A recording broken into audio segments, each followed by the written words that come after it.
Okay, so my TED Talk is on why we play video games and what effect it has on us and the world.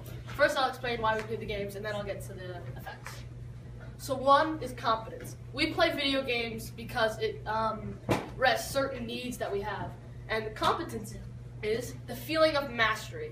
So if you complete a tough puzzle in certain games, and then there's also the feeling that we are learning. So if you're stuck on like a really hard level, and then you beat it, and you finally feel like, yes, I did it, and I have learned from this game.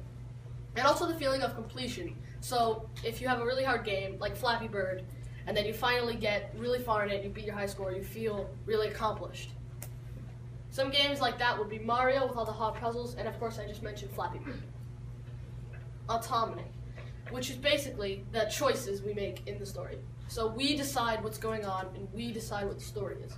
We feel that we are making important choices that will affect the entire story. Games like that would be MMOs, like World of Warcraft, and then there's role players, and of course choose your own adventures. So that could be books or games, or choose your own adventure. Then there's relatedness, the final thing. And this one is, we matter, we are important. This is best demonstrated by the multiplayer games. So you've got Minecraft and TF2, which are the ones that I personally like to play. I'd like to thank Game Theory for this. This is how I gained all this evidence on that part of the slide.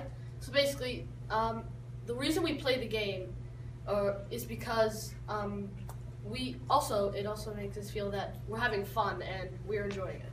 That's the last reason I feel the most important. And the effect it'll have is that there are bad effects and good effects. I'll first cover the bad effects.